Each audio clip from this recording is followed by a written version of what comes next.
بسم اللہ الرحمن الرحیم۔ سورہ اخلاص کا تعارف، فضیلت اور اہمیت۔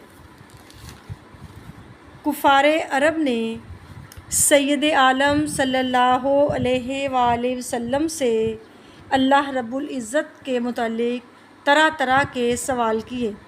کوئی کہتا تھا اللہ کا نسب کیا ہے، کوئی کہتا اللہ سونے کا ہے یا چاندی کا، کسی نے کہا وہ کیا کھاتا پیتا ہے اور اس کا وارث کون ہوگا۔ ان کے جواب میں اللہ تعالیٰ نے یہ سورت نازل فرمائی اور اپنی ذات و صفات کا بیان فرما کر معرفت کی راہ واضح کی۔ جبرائیل علیہ السلام سورت لے کر آئے اور جبرائیل کے ساتھ 17,000 فرشتے تھے جب یہ سورت نازل ہوئی۔ اس سورہ پاک کی فضیلت و اہمیت اس کے مضمون سے عیاں ہے، لیکن بطور تبرک زبان رسالت مآب صلی اللہ علیہ وسلم سے بھی اس کی عظمت شان کا تذکرہ سنیے۔ حضرت عائشہ فرماتی ہیں کہ نبی کریم صلی اللہ علیہ وآلہ وسلم نے ایک صحابی کو ایک لشکر کا امیر بنا کر کسی مہم پر روانہ کیا۔ ان کا یہ معمول تھا کہ جب وہ جماعت کراتے، ہر رکعت کی قرات کے اختتام پر سورہ اخلاص تلاوت کرتے۔ واپسی پر لشکریوں نے اس بات کا تذکرہ بارگاہ رسالت میں کیا۔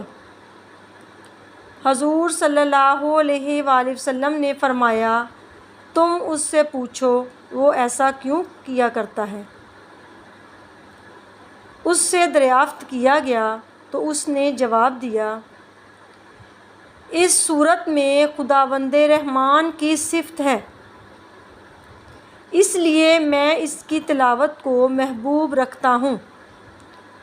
نبی کریم صلی اللہ علیہ وآلہ وسلم نے فرمایا، اسے بتا دو کہ اللہ تعالیٰ بھی اس کو محبوب رکھتا ہے۔ اگرچہ یہ سورت صرف 4 آیات پر مشتمل ہے، لیکن اپنی عظمت و شان کے باعث اس کو ایک بار پڑھنے سے 10 پاروں کی تلاوت کا ثواب ملتا ہے۔ سبحان اللہ۔ حدیث سنیں۔ حضرت ابو ہریرہ بیان کرتے ہیں کہ حضور صلی اللہ علیہ وآلہ وسلم نے ایک روز صحابہ کرام کو حکم دیا کہ اکٹھے ہو جاؤ، میں تمہیں 1/3 قرآن سناؤں گا۔ چنانچہ لوگ جمع ہو گئے۔ حضور صلی اللہ علیہ وآلہ وسلم تشریف لائے، سورہ اخلاص کی تلاوت فرمائی اور حجرہ مبارک میں تشریف لے گئے۔ لوگ کہنے لگے، حضور صلی اللہ علیہ وآلہ وسلم نے تو فرمایا تھا کہ میں تمہیں 1/3 قرآن سناؤں گا، اور آپ صرف ایک سورت سنا کر تشریف لے گئے ہیں۔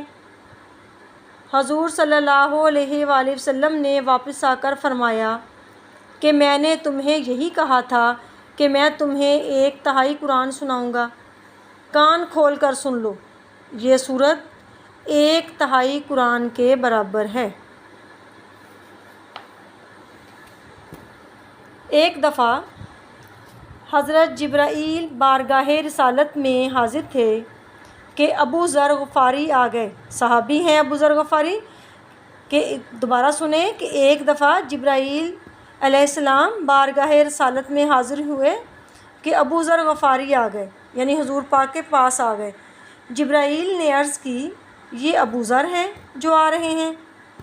حضور صلی اللہ علیہ وآلہ وسلم نے پوچھا، کیا تم ملائکہ ابو ذر کو پہچانتے ہو؟ انہوں نے کہا کہ وہ یہاں سے زیادہ ہمارے ہاں مشہور ہیں۔ حضور صلی اللہ علیہ وآلہ وسلم نے دریافت فرمایا، کس وجہ سے انہیں یہ فضیلت ملی ہے؟ انہوں نے عرض کی، ایک تو یہ اپنے آپ کو اپنے دل میں چھوٹا سمجھتے ہیں، دوسرا قل هو اللہ احد کی کثرت سے قرأت کرتے ہیں۔ سبحان اللہ۔ سہل بن سعد رضی اللہ تعالیٰ عنہ سے مروی ہے کہ ایک شخص نے بارگاہ رسالت میں اپنے فقر و فاقہ اور تنگ دستی کی شکایت کی۔ حضور صلی اللہ علیہ وآلہ وسلم نے اسے فرمایا کہ جب تم اپنے گھر میں داخل ہو، اگر وہاں کوئی موجود ہو تو اس کو سلام کہو، اور اگر کوئی موجود نہ ہو تو مجھ پر سلام بھیجو، اور پھر ایک مرتبہ سورہ اخلاص پڑھو، یعنی ایک مرتبہ سورہ اخلاص بلند آواز میں پڑھو۔ اس آدمی نے حسب ہدایت عمل کیا۔ اللہ تعالیٰ نے اسے اتنا وافر مقدار میں رزق عطا فرمایا کہ وہ اپنے پڑوسیوں کو بھی مستفید کرنے لگا، یعنی اتنا رزق اس کے پاس آ گیا کہ وہ پڑوسیوں میں بھی بانٹنے لگا۔ تو اللہ تعالیٰ سے دعا ہے کہ اللہ تعالیٰ مجھے اور آپ کو اس سورت کو پڑھنے کی توفیق عطا فرمائے، آمین یا رب العالمین۔ اوکے، اللہ حافظ۔